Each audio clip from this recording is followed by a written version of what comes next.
Both health and education providers face a number of similar challenges in budgeting and cash flow forecasting. These include the ability to predict profitability and related cash flows from one period to the next, the ability to match revenues with the cost of services provided, reporting actual to budget results by location or activity, the ability to incorporate what-if scenarios on student or patient numbers, the ability to allocate payroll and other overheads to key activities and services provided. In the case of education providers, there's an additional complication of managing fees held in trust versus fees earned.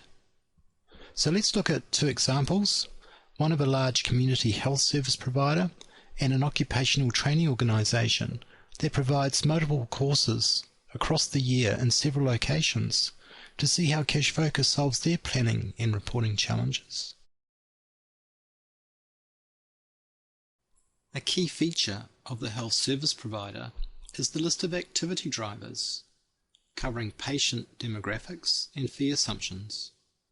Each activity and location is a profit centre in the model, enabling each to be reported separately and consolidated for a corporate view. Here we see the budgeted revenue drivers for a site for the next 24 periods. In the revenue area, service revenues are calculated using a combination of selected patient and fee drivers plus fixed annual budgets for contracted services. Cash flow assumptions model patient fee collections and advance payments from the Ministry of Health and other contract providers. Direct operating costs include the cost of doctors and nurses by location and activity. Note the different timing assumptions for the normal 2 and extra 3 pay periods.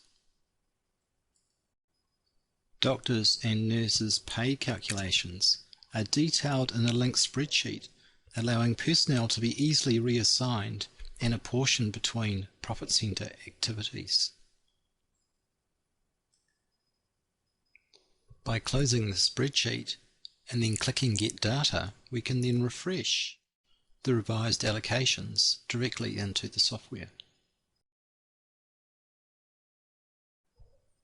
Indirect costs include the costs of occupancy, communication, and other professional services typical of most service-based organisations. If we now go to Reports Actuals, there are a number of pre-formatted reports that we can choose from.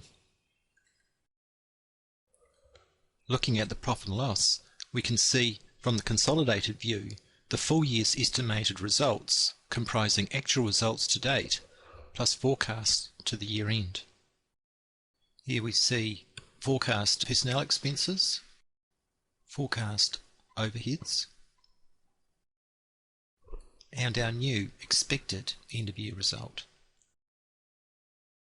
On this management report we can see the current month actual versus the budget, year to date actuals versus year to date budget, and then on the right hand side we can see our expected end of year result versus the original budget we decided on some months ago.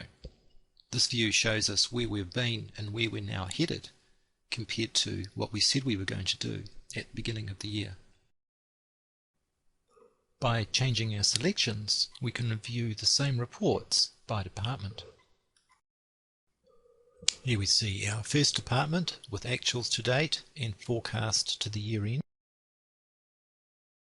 Here we see the current month versus budget, year to date versus budget, and the full year forecast versus the original budget for the same department. On the balance sheet, we can see the accumulated bank balances, debtors, fixed assets, creditors, and our loan management. Finally, the cash flow shows the combined funding requirements and cash flow generated from all the operating and non-operating activities.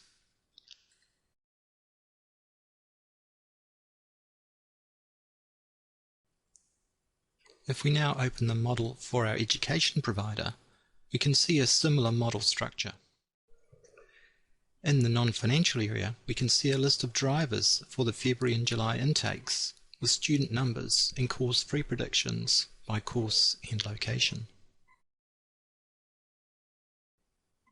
The split enables what-ifs on planned fees and student numbers per intake. Here are the predicted student enrolments, with numbers being held constant over the course duration. And here are the planned fees per student per course. In the revenue area, equations multiply out student numbers and fee combinations to calculate predicted course fee revenues.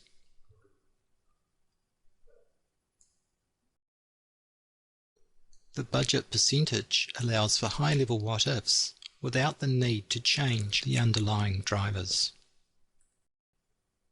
Cash flow, accrual and timing assumptions detail how the fees are collected relative to the fee recognition.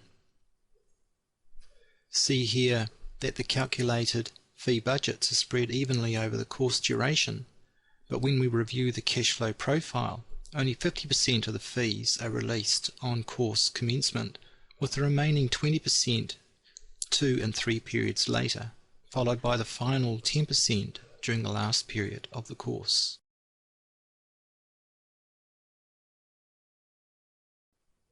Looking at the consolidated profit and loss, we can see the effect of our revenue recognition corresponding to the February and July intakes. Here we see the effect of direct and overhead expenses on the expected contribution and year-end result.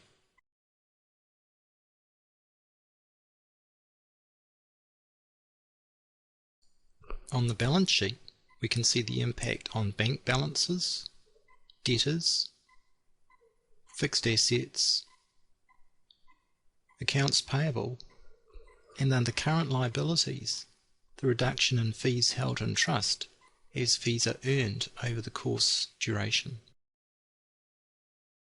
On the cash flow report, we can see the release and collection of intake fees held in trust.